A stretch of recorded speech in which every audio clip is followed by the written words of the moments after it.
Política é um dos temas que mais causam polarização dentro da família, dentro da igreja, mas quem vai falar um pouquinho mais sobre a política, sobre fé, cidadania, é o professor Luiz Henrique do Cefep, Centro Nacional de Fé e Política, Dom Helder Câmara. Tudo bem, professor? Tudo bem, é um prazer estar falando com vocês, com os telespectadores, e a gente aí está disponível para falar um pouquinho dessa área que a gente veio contribuir aqui em Manaus. Fé e política, fé e cidadania, religião e política não devem ser discutidos ou devem ser discutidos, devem ser aprimorados? Essa área que a gente vem trabalhando, a gente tenta quebrar justamente esse tabu, essa discussão que fala que fé e política não se misturam. Se misturam sim, e é possível entender que cada uma dessas áreas, tanto a fé como a política, elas podem caminhar juntos, colaborando tanto na área da fé como na própria área da política.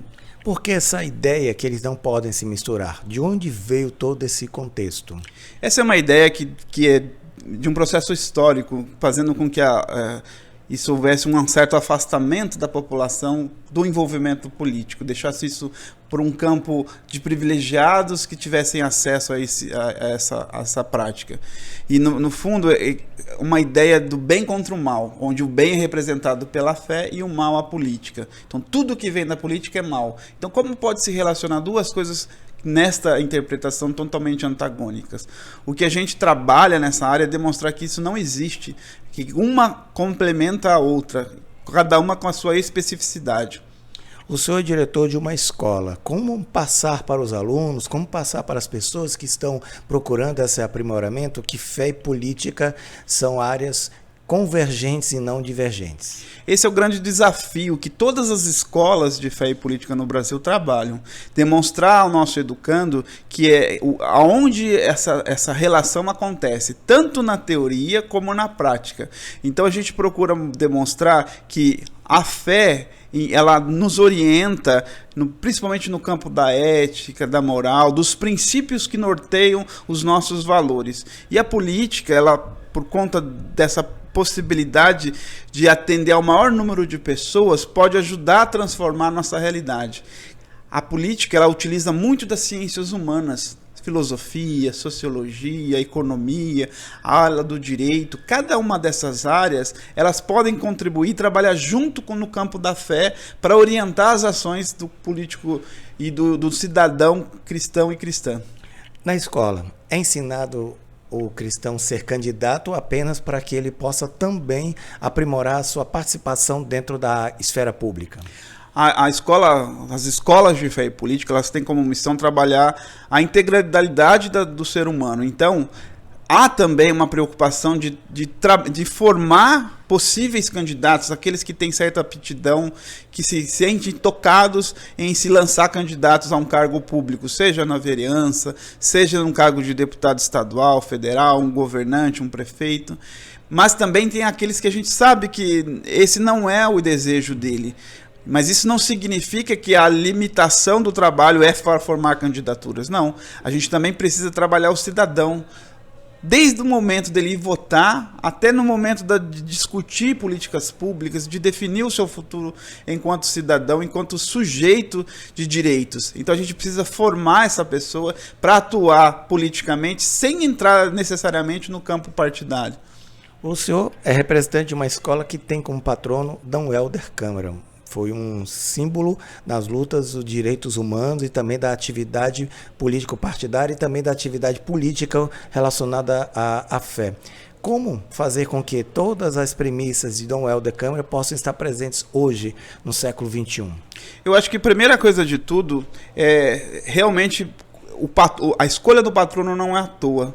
Dom Helder representou muito para a história católica existente no Brasil, através não só das suas palavras, mas das suas ações enquanto foi presidente da CNBB, ou quem criou a CNBB, o quanto ele agiu nesse campo, tanto da fé como da política. Então a escolha do nome de Dom Helder não é à toa. Tem muito a nos ensinar. E eu diria que é um tesouro para essa nossa geração que pouco conhece da sua história e principalmente da sua importância para a igreja do mundo, a igreja católica. Por quê? Porque conseguiu colocar na prática muito daquilo que a gente vê que Cristo colocou como missão no campo da organização social, política e econômica do seu tempo. Dom Helder, ele atualizou essa mensagem de Cristo para o seu tempo também e deixou isso como um legado para a gente. Então a escolha de Dom Helder para ser o patrono da escola tem essa característica. Se alguém hoje assistindo o nosso canal pelo YouTube quiser participar da Escola de Centro Nacional de Fé e Cidadania na parte política e aprendizado, como ele deve proceder? Então, essa escola nacional é uma iniciativa da CNBB que foi criada em 2005. O objetivo é ter esse centro nacional que pudesse formar o cristão leigo e leiga espalhado pelo Brasil. Então, desde 2005, com a iniciativa da CNBB, ela se estruturou de tal forma que a gente hoje oferece um curso nacional para pessoas interessadas no tema, que gostam, que têm aptidão a isso. A gente tem um site que é o www.cefep.org.br, onde ali a gente consegue fornecer várias informações e ali também tem uns contatos diretos para falar com a nossa coordenação nacional que fica lá em Brasília e que pode ajudar e tirar dúvidas dos interessados. O senhor falou que a instituição é ligada à CNBB. Mas a CNBB não começou a atividade de fé política em 2005, 2006, começou muito antes. Sim, a gente ao estudar toda a trajetória da igreja nesse campo, a gente vai ver a origem dessa experiência do Centro Nacional, tendo a influência de outros exemplos que foram muito importantes para a igreja do Brasil. A Liga Eleitoral Católica, o IBRADES, a SEBS, a Ação Católica Especializada, tudo isso foram sementinhas plantadas anteriormente que contribuíram para que chegasse a um centro nacional de excelência na área de fé e política. Então, se alguém quiser participar, como é que entra em contato? Então, o principal contato, o site da nossa instituição, www.cefep.org.br. Lá você consegue comunicar conosco e também tem canais de telefone que a gente pode estar atendendo a todos. Há livros especializados do Cefep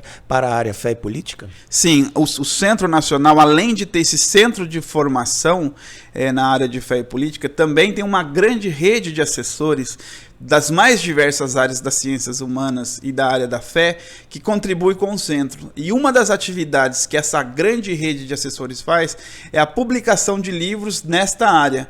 Já temos alguns livros muito importantes que estão também sendo informados no site, que ali ajuda a já se familiarizar com temas, sobre alguns aspectos, que vale muito a pena dar uma olhada. Obrigado, professor Luiz Henrique, pela sua participação no nosso programa e o seu comentário, a sua parte final para os nossos internautas, associando fé e política. Eu agradeço imensamente pela oportunidade de falar com os telespectadores do seu canal, dizer para eles que o quão é importante que essa temática seja conhecida. Eu sempre trabalho com a figura do tesouro, e para mim a questão da fé e política é um tesouro. O tesouro é alguma coisa que vale muito, mas que está escondida. Então a gente precisa descobrir isso, precisamos ir atrás disso. Então, ir atrás de um tesouro valioso que pode ajudar nessa transformação da nossa realidade. Cari giovani,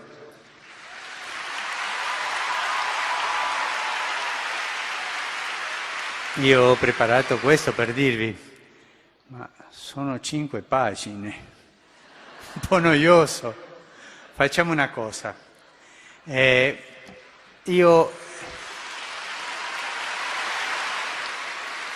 Io farò un piccolo riassunto e poi c'è la possibilità che alcuni di voi fate alcune domande e possiamo fare un piccolo dialogo.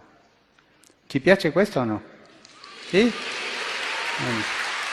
Perché tu hai rinunciato a tutte le ricchezze di un papa, come un appartamento lussuoso oppure una macchina enorme. Come mai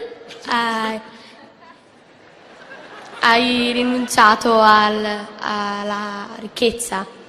Credo che non è soltanto una cosa di ricchezza, per me è un problema di personalità, no? Quello è. Io ho necessità di vivere fra la gente. Se io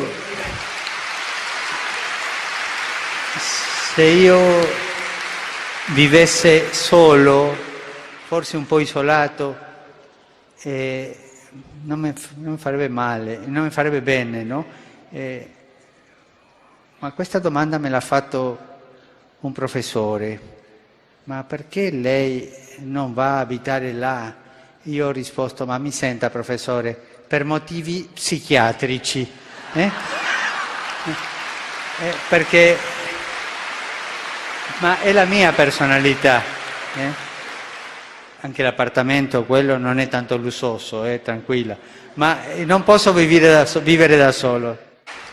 Come adulti nelle scuole gesuitiche, ci dica qualche parola, come il nostro compromesso, il nostro lavoro oggi in Italia, nel mondo, può essere gesuitico, può essere evangelico. Coinvolgersi nella politica è un obbligo per un cristiano. Noi cristiani non possiamo giocare da Pilato, lavarci le mani. Non possiamo. Dobbiamo immischiarci nella politica, perché la politica è una delle forme più alte della carità, perché cerca il bene comune. E i laici cristiani devono lavorare in politica. La politica è troppo sporcata, ma io mi domando, è sporcata perché? Perché i cristiani non si sono mischiati con lo spirito evangelico? Quella è una domanda che ti lascio. È facile dire la colpa di quello, ma io cosa faccio, no? Ma è un dovere. Lavorare per il bene comune é um dever de um cristiano. O professor Luiz Henrique falou um pouquinho sobre a escola de fé e cidadania, mas aqui ao meu lado o padre Paulo Adolfo, que vai falar um pouquinho da relação de Jesus, da igreja, da religião com a política. Padre, qual é a relação que Jesus tem com a política, ou se não há nenhuma relação existente? Então, primeiro meus cumprimentos, a você, Jorge, a você que nos acompanha. E sim, Jesus tem muita relação com a política, até porque a religião de Jesus, que era a religião judaica, ele não era cristão, era judeu, é uma religião que nasce justamente da libertação do povo da escravidão do Egito, que mostra um Deus que olha para o seu povo, que sofre, e implementa toda uma ação libertadora. E também o próprio Jesus, em toda a sua trajetória, subverte a ordem política e religiosa daquele tempo. O leitor menos atento não vai perceber isso, mas para quem conhece um pouquinho a história de Israel, as estruturas, percebe isso claramente. A sociedade do tempo de Jesus, a sociedade israelita do tempo de Jesus, tinha todas as suas normas religiosas e sociais que tinham como finalidade manter as classes em ordem, cada um no seu lugar. E vivia, há muito tempo, historicamente Israel viveu isso por muito tempo, a dominação estrangeira. Era um corredor que ligava duas partes do mundo.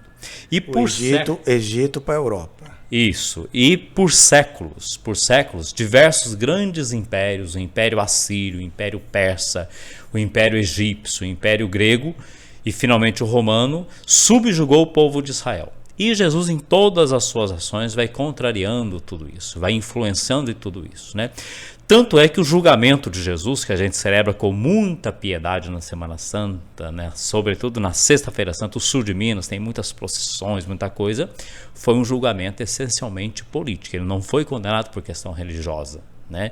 Ele foi condenado politicamente, né? Tanto é que temos uma pessoa que diz aí, Jesus não morreu de gripe na cama nem atropelado por camelo, ele morreu no julgamento político. O senhor pode citar então algumas passagens da Bíblia que confirmam essa parte que Jesus subverteu, criou uma tensão em relação ao Império Romano, ao imperador de Roma e toda a estrutura do judaísmo naquela época? Então, toda a ação de Jesus encaminha para isso, né? Em relação ao Império Romano, hoje alguns estudos mostram o seguinte: quando os evangelhos foram escritos, o Império Romano havia acabado de destruir Israel. Então, os evangelhos não recolheram toda essa atenção, até por motivos óbvios, não seriam mais perseguidos ainda. Mas tem, por exemplo, quando Jesus chama Herodes de raposa, né?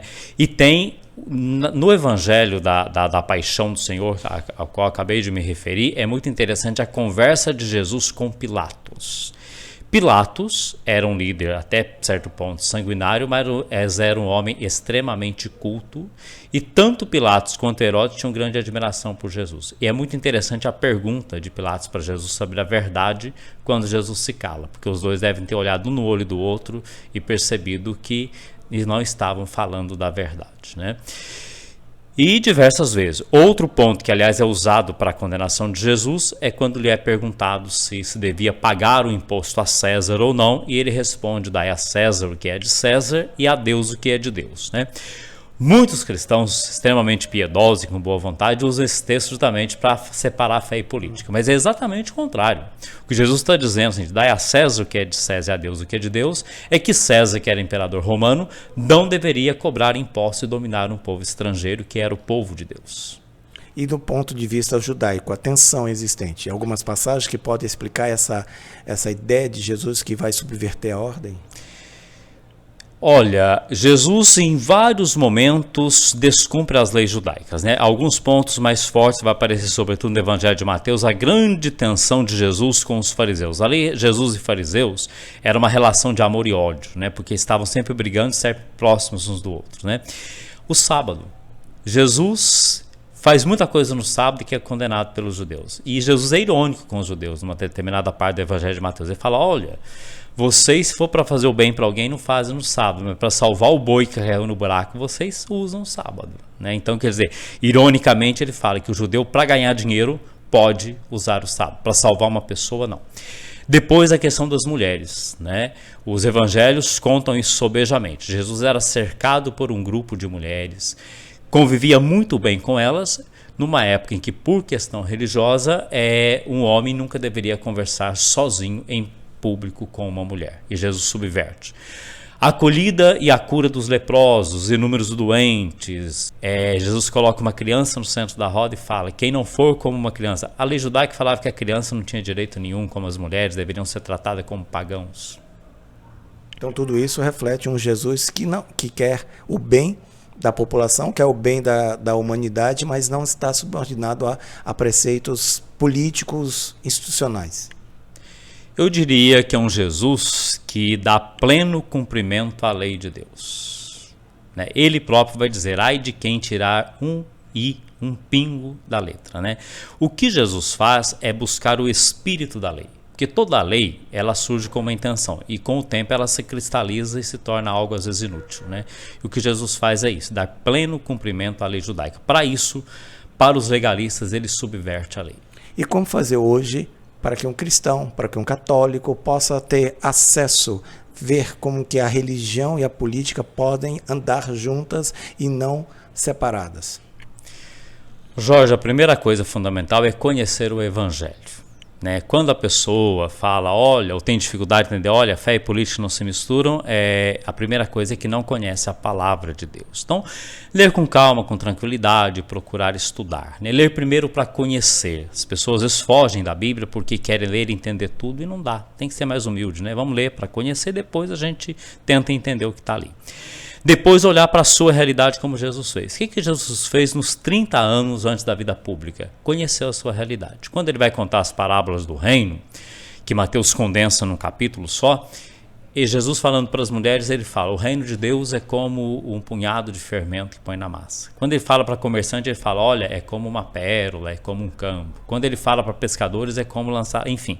Isso que Jesus fez, nós precisamos fazer. Conhecer a palavra de Deus, conhecer a nossa realidade e ver aonde as duas coisas se encontram. Automaticamente, se a pessoa tem boa vontade, não precisa ser muito perspicaz, muito inteligente, vai perceber que as coisas se combinam. O que Deus quer é vida plena para todos. O Evangelho de João, capítulo 10, versículo 10.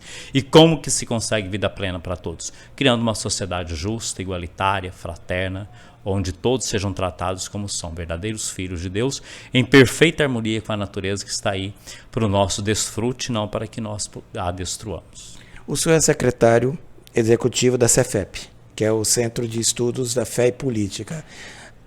A igreja tem alguma estrutura dogmática, doutrinária, relacionada também à parte social? Tem a doutrina social da igreja, Jorge, que eu digo que é um dos, vamos dizer assim, um corpo doutrinário bastante forte, né? O primeiro documento da doutrina social da igreja foi publicado pelo Papa Leão XIII, é a Rerum Novarum, em 1891. Né? De lá para cá são uns 20 documentos papais. E tem, inclusive, do Vaticano um compêndio da doutrina social da igreja, que é um livro assim de umas 500 páginas, dá para ler tranquilamente. E o Papa Francisco fez um resumo disso para os jovens, o Docati. Né? Então o cristão que quer levar a sério a doutrina social da igreja não está desamparado. Praticamente ali se trata de toda a problemática social que existe no mundo, desde aquela época da primeira encíclica até os dias de hoje. Além dos documentos da CNBB, a Conferência Nacional dos Bispos do Brasil, os vários documentos dos bispos da América Latina, enfim, nós temos um vasto material que precisa ser pelos cristãos conhecidos. Um desses documentos vai afirmar categoricamente que é um documento pós-sinodal do Sínodo sobre a Justiça no ano de 1971, que vai dizer que as questões sociais são parte integrante da fé católica. Não, o bom cristão não escolhe se ele vai optar ou não de falar e trabalhar as questões sociais. Se ele tem fé, ele faz isso. Obrigado, padre, pela sua participação, padre Paulo, aqui pela participação no nosso canal, no Jorge Atos no YouTube, e a sua mensagem para aquele cristão que ainda está indeciso, ou não precisa ser cristão, mas aquele que está indeciso se religião e fé, religião, fé, política podem como encaminhar juntas, de mãos dadas, sem nenhum tipo de questão envolvida, de confronto. Olha, para quem é cristão é ler a palavra de Deus e olhar a realidade, como eu já falei. E para quem não é cristão é observar a realidade e ver a sua relação com Deus, que se dá de alguma forma, né? Religião é o quê? Religar o ser humano a Deus. Você consegue estar ligado a Deus olhando ao seu lado e ver tantas mazelas, tanta dificuldade, tanto semelhante seu sofrendo ou ver a natureza sendo degradada? Parece-me que é algo meio difícil, né? Então, é fazer esse exercício, conhecer a palavra de Deus, olhar a sua realidade e fazer sua síntese. Obrigado, padre, Amém. pela participação. E você poderá acompanhar o nosso canal, Jorge Atlas, no YouTube, e também pelas nossas redes sociais, pelo Facebook, Jorge Atlas, ou pelo Instagram, @JorgeAtlasOficial. Até o nosso próximo encontro.